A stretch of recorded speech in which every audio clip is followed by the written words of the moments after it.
P T I 26ویں ترمیم کے بعد کہتی رہی ہے, آن ریکارڈ کہتی رہی ہے کہ مولانا نے اس میں اس کے دانت نکال دیے, اس میں سے کالی چیزیں نکال دیں, وہ ورنہ تو عمران خان صاحب کے خلاف خوفناک ہوا تھا, آج آپ مولانا صاحب کو پڑھ گئے. تو اس طرح تو کون سی پارٹی آپ کے ساتھ 2 قدم بھی چلنے کو تیار ہوگی جب آپ اس طرح بالکل پڑ ہی جائیں گے؟ آپ کا ٹرول سوشل میڈیا پہ پڑ جائے گا اور سیکرٹری جنرل میڈیا پہ پڑ جائے گا, تو وہ رابطہ بھی منقطع ہو گیا اس دوران. پہلے آپ پہلے دانیال صاحب اپنی رائے دیجیے گا, کیا کہہ رہے تھے؟ دیکھیے میں بدامی صاحب, میں آپ کو ایک بات بتاؤں کہ یہ وہ بچے ہیں کہ ان کو جب کھلونا نہیں ملتا نا, یا کھلونا کسی اور کے پاس ہو, تو یہ وہ لوگ ہیں اس کھلونے کو لے کے توڑنا جو ہے یہ اس کو زیادہ بہتر سمجھے گے rather than anyone having it. دیکھیں انہوں نے جب تک مولانا ان کے مطلب کے تھے تو مولانا صاحب بن گئے, جب نہیں ہوں گے تو ڈیزل بن جائیں گے. مولانا صاحب ایک بڑے ریسپیکٹیبل, آنریبل اور ایک بڑے سیزنڈ پولیٹیشین ہیں جن کے ساتھ آپ کے ڈفرینسز ہو سکتے ہیں, لیکن ان جیسے سیاستدان اس ملک میں بڑے کم رہ گئے ہیں, اس وزن کے, اس قد کے لوگ اور اس پرانے لوگ. تو ہم ان کو رادر دین ان کے ساتھ اگری یا ڈس ایگری کریں, ہم نے کبھی بھی, ہماری جماعت کے لوگوں نے کیریکٹر اسیسینیشن میں بلیو نہیں کیا, ہم نے چیزوں کو مفاہمت سے آگے چلایا ہے. یہ وہ لوگ ہیں جو ان سے اختلاف کرے گا تو وہ چور ہے, ڈاکو ہے, وہ غدار ہے, اور جو ان کے ساتھ ہے وہ ٹھیک ہے. وہ چاہے پھر ملک کو توڑنے کی بات کرے, صوبوں کو توڑنے کی بات کرے, یا پاکستان کا جھنڈے کو آگ لگائے جرمنی کے کونسلیٹ کے باہر. یہ ان کی اپنی مفاد کے ساتھ جو سیاست ہے وہی سیاست ہے, اور اس کے علاوہ کچھ نہیں ہے. اور ان کی سیاست میں نہ مانوں والی سیاست ہے. آج مین مسئلہ کیا ہے, یہ آج ڈیل اور ڈھیل کے منتظر ہیں. کبھی یہ ڈھیل اور ڈھیل کے لیے بلیک میل کرتے ہیں, کبھی ڈھیل اور ڈھیل کے لیے لوگوں کی منتیں کرتے ہیں. انہوں نے, میں I have a lot of respect for them, انہوں نے کہا کہ آپ نے پنڈورا باکس پرانا کھول دیا اور آپ نے یہ کر دیا وہ کر دیا. پنڈورا باکس ان کا بند کب ہوا؟ ان کے ساتھ مجھے بات بتائیں کہ کیا ہم آگے بڑھے نا, ورنہ تو ماضی میں سب نے سب کو بہت کچھ کہا ہے. مجھے ایک بات بتائیں, ابھی یہ انڈیا کا سارا سلسلہ ہوا, آپ کے ملک کے اوپر حملے ہوئے, ان کے اندر سے کیا آوازیں نکلی؟ ابھی آپ کا جو آرمی چیف ہے امریکہ میں گئے کہ ان کے خلاف کس نے پروسیشنز کرائے؟ آپ کے آرمی چیف کو پوری دنیا رناؤنڈ طریقے کے ساتھ ان کا استقبال کر رہی ہے. آپ پاکستان کی جیت کی بات ہو رہی ہے, یہ وہاں بھی وہ گاڑیاں اور اپنی افواج کے خلاف, اور وہ پوری ایک پراپر پیڈ کیمپین کر رہے ہیں. کبھی جب ان کا دل کرتا ہے تو اپنے سیکرٹری اطلاعات سے کہتے ہیں کہ ان کا اپنا ایک ویو پوائنٹ ہے, کبھی دل کرتا ہے تو کہیں گے شہباز گل نے مجسمے جلائے ہیں اور افواج کے خلاف جو تقریریں کر رہا ہے وہ ان کا اپنا پوائنٹ آف ویو ہے, کبھی کسی اور کا کہیں گے.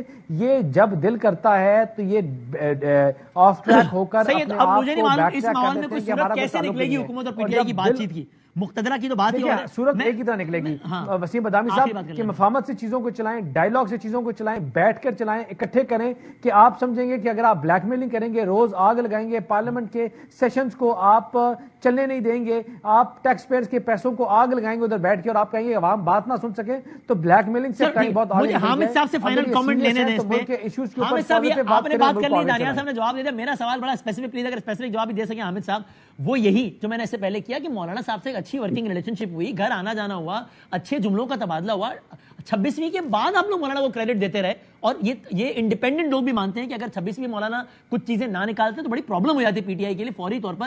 اس کے بعد بھی اگر بات نہیں بن پائی تو چلیں کوئی رکھ رکھاؤ تو ہوتا ہے نا, کوئی لحاظ.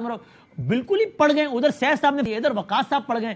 اس طرح تو کوئی بھی جماعت, نون لیگ تو چھوڑ دیجئے, پیپلز پارٹی چھوڑ, کوئی بھی اور جماعت آپ کے پاس کیسے آئے گی؟ وہ ڈرے گی کہ بھائی اپنی عزت اپنے ہاتھ میں, ان کے ساتھ چائے پیو, ذرا سی بات وہ بنتی ہے نہیں بنتی, وہ پڑ ہی جاتے ہیں, بالکل شروع ہی ہو جاتے ہیں.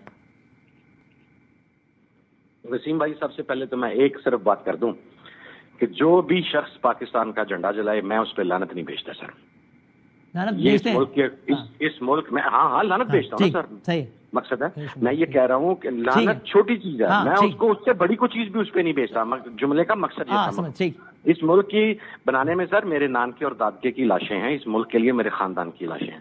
میں پاکستان ہے تو میں ہوں, اور پاکستان میری شناخت. زندہ باد. بالکل اختلاف رائے رکھنا میرا استحقاق ہے, اس سے مجھے کوئی نہیں روک سکتا. نمبر 1. اب ذرا بتا دیں مولانا کے 26ویں میں کیوں پڑ گئے آپ لوگ پیچھے, کہ مولانا ذمہ دار ہیں؟ میں بتانے لگا ہوں. دیکھیں, میں ایک تو آج بھی یہ بات کروں گا, پہلے بھی یہ بات ہوئی, بہت کچھ چیزیں اندر میرا خیال ہے وہ کامران مرزا صاحب نے بھی نہیں کی, میں بھی قطعاً نہیں کروں گا. میں آج بھی جو وہی سٹانس تھا کہ جو پہلا مسودہ تھا 26ویں ترمیم کا, اگر وہ سامنے آ جاتا, اگر آج بھی سامنے آ جائے تو آپ 26ویں ترمیم کو بھولیں گے, آپ کانوں کو ہاتھ لگائیں گے. آپ اپریشیٹ کرتے ہیں کہ مولانا نے بہت ساری چیزیں نکلوائی قابل اعتراض 26 سے. میں دیکھیں آپ کے پروگرام میں بیٹھ کے کہہ رہا ہوں سر, کہ اس کا کریڈٹ جو ہے اور وہ مولانا صاحب کی جماعت یہاں سے جو پورا ڈیلیگیشن جاتا تھا اس کو پورا کانفیڈنس میں لیتے تھے، اور یہ کریڈٹ ان کا ہے کہ شاید اگر 26ویں ترمیم اس وقت مولانا انٹرفیئر نہ کرتے تو آج شاید 27ویں کی ضرورت نہ پڑتی۔ تو پھر برادر سلمان راجہ صاحب کو بھی ذرا گزارش کریں گے مہربانی فرمائیں۔ اب میں وسیم بھائی بتاتا ہوں، آخری ایک منٹ میں کہہ رہا صاحب سینڈ کرنا۔ جی میں ایک آپ کو عرض کرتا ہوں، ایک کنفیوژن ہے جب یہ ساری چیزیں ہو گئیں، اس کے بعد جب آخر میں بات پہنچی تو دو چیزیں ایسی تھیں جس کے اوپر پاکستان تحریک انصاف راضی نہیں تھی، اس کے اوپر بھی بڑی ایک ڈسکشن ہوئی، ایک بات چیت ہوئی، وہ امانت ہے اس لیے میں اسے باہر نہیں لا سکتا، لیکن وہاں سے جب ہم اٹھے ہیں اور باہر آئے ہیں، بیرسٹر گور صاحب نے پریس کانفرنس کی ہے تو وہ یہی تھا کہ آپ نے جو کردار ادا کر کے اس کے جو دانت نکالے ہیں وہ، بلکہ اگر آپ کو یاد ہوگا بلاول صاحب نے on floor of the house بھی کچھ باتیں کہی تھیں کہ اس میں سے زہر نکال دیا گیا اور سب کچھ، تو وہ اس کا کریڈٹ مولانا کا ہے، وہ میں آج بھی مولانا کو دیتا ہوں وہ کریڈٹ۔ یہ بات ہم نے مولانا کو بتا دی تھی بالکل اٹھتے ہوئے کہ ہم اس 26ویں ترمیم کو ووٹ نہیں کر سکتے، کیونکہ دو چیزیں ابھی بھی ایسی ہیں جن پر ہمارے، لیکن آپ ان چیزوں کو کریڈٹ دے رہے ہیں تو اب میں آپ میرے بھائی ہیں، آئی ہوپ کہ پی ٹی آئی کے دوست آپ سے ناراض نہ ہو جائیں اس بات پہ کہ یار ہم مولانا کو رگڑ رہے ہیں، آپ کریڈٹ۔ قاہرہ صاحب، حامد صاحب کا بہت شکریہ۔ قاہرہ صاحب ٹورڈز دی اینڈ یہ جو بھی ماحول ہے جس کی ایک عکاسی ہو رہی ہے دائرہ گفتگو سے، اور ویسے بھی اس میں ہم سب باتیں تو کر رہے ہیں کہ پچھلا چھوڑیں، آگے بڑھیں، یہ کریں وہ کریں، لیکن ایک سیاسی ورکر کی حیثیت سے اور ایک سیاسی مبصر کی حیثیت سے آپ کو نہیں لگتا کہ یہ باتیں اچھی ہیں، آئیڈیا بھی اچھا ہے، حقیقت سے دور ہے؟ اس وقت ایسا ماحول ہے ہی نہیں انفارچونیٹلی۔ وسیم، ماحول تو بنانا پڑتا ہے، ماحول تو کبھی بھی کنڈیوسیو نہیں ہوا کرتے، لیکن ایک چھوٹی سی بات پہلے میں ذرا کر لوں۔ یہ جو ہمارے دوست باتیں کر رہے تھے نا، کامران مرتضیٰ صاحب نے بھی کچھ حقائق بیان کیے، مولانا نے بھی کچھ حقائق بیان کیے۔ عرض یہ ہے کہ آپ کے پاس ریکارڈڈ موجود ہے بیرسٹر گوہر صاحب کی آخری گفتگو جو مولانا کے گھر کے باہر ہوئی، اور انہوں نے جو باتیں کہیں، انہوں نے مولانا کا شکریہ ادا کیا، اور آپ کے بھی علم میں ہے تو 42-43 پوائنٹ تھے 26ویں ترمیم کے، اس کو 21-22 پوائنٹ پہ لانے میں جن دو شخصیات کا بہت بڑا رول تھا، ان میں سے بلاول بھٹو زرداری صاحب جو گورنمنٹ کے اتحادی ہیں، میں گورنمنٹ کا اتحادی ہوں، ہماری طرف سے ریزسٹنس تھی اور مولانا کو آن بورڈ کرنے کے لیے اور پی ٹی آئی کو آن بورڈ کرنے کے لیے۔